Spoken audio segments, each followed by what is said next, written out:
trip to Grimsby on Saturday. How has the squad been preparing this week?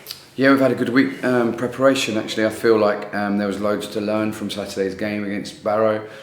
Bits we were happy with, bits we wanted to improve on. So we've been working hard on the training ground, preparing on Grimsby as well in terms of what they bring. They're in really good form at the moment, loads of energy and vibrance about their team. So we know that it's going to be a really tough test for us, but we obviously feel like we're in a decent place ourselves and we're looking forward to the game. Yeah, they're in good form, but you as well in good form. Away record, still got that unbeaten record. How much can you use that as motivation for the players? Not just about how well they're playing, but the fact that they've got something to keep building on and something to extend. Yeah, most certainly. I think that in life you want to be working towards something rather than away from something. So I think that having that to look forward to is to try and work towards is a good motivating factor. But at the same time, I think we have to make sure we bring ourselves back to zero every week. And we can't be living in the past of what's been and gone. We need to make sure we start at minute one. As soon as the whistle is blown, we're ready to fight and scrap and do all the fundamentals that you need to in football. I felt that Barrow brought that against us last week and we could have done that slightly better. So we want to be on the front foot in the game. But obviously we're quite pleased with the away form of late. And we need to use that for belief. But we also need to keep a humility about us that we know that it's going to be a really, really tough game. We don't take anything for granted. Grimsby had a good FA Cup result midweek as well. Is there almost a part of that though, you know, the old football cliche after the Lord Mayor's show, kind of perhaps a good time to play them and try and capitalise on all the the exterior noise around that?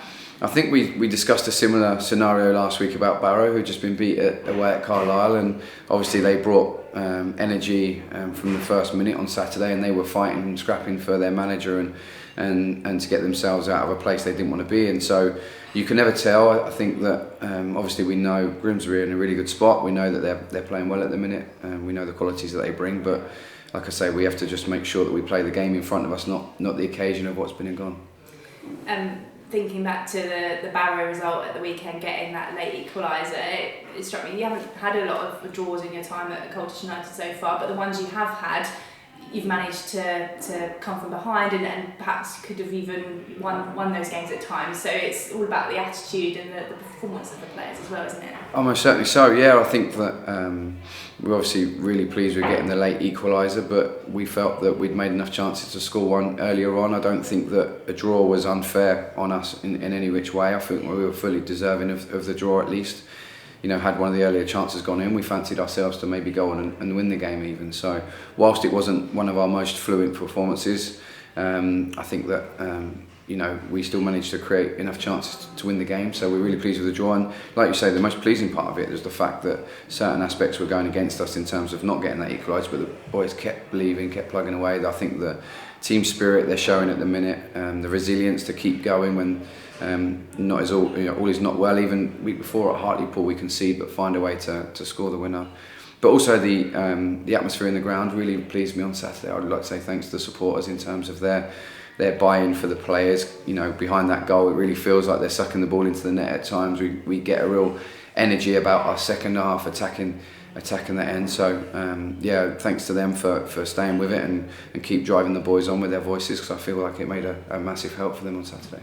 It's a long trip on Saturday and it starts a week of 3 games, and that's bookended with another long trip as well. But I guess if you have got players you need to manage who perhaps won't make all of those games, you have got a big enough squad to be able to rotate that around. Yeah, I've just said to the boys in training today, I can pretty much guarantee that the same 11 won't play all 3 games, plus the fact that there are now 5 substitutions in the last 2 games. The substitutes coming off the bench have had a real impact in the end result. So it's not just about the starting 11, it's about the squad as a whole. And like I say, it's about keep putting those performances in, because I've got some selection headaches this week, and it's nice to have, because it means that more than just 11 players are performing and winning the shirt. You mentioned the impact of the substitutes. It was Kwesi Appiah who got that goal at the end of the game on Saturday. The week before, Alex Neely had a big part to play in the goal at Hartlepool as well. Is that a testament to the squad and how hard they're working, whether they're in the starting lineup as well, or whether they are or not, and the way in which you're bringing out that when they're coming on the pitch? Yeah, I'd like to give that solely to the players in terms of their attitude and what they're doing. I think that the boys that are being left out, there doesn't seem to be any resistance or negativity around that at the moment, which is really nice. It feels like they're taking that as a challenge to come on and perform when they get the opportunity to force their way into the first team. Especially the two above players you mentioned, Kwesi and Noobs, I think have been excellent when they've come on. Obviously Kwesi with a goal, and Noobs 2 games in a row has really influenced our performance when he's been on the pitch. So that's obviously lovely problems to have as a head coach, and it's testament to the group at the moment. I feel like they're knitting together quite nicely, but we have to still remember again, I'm repeating from last week, we are still in a transitional period instead of merging the group together, but we have to be really, really pleased with the way they've done so far.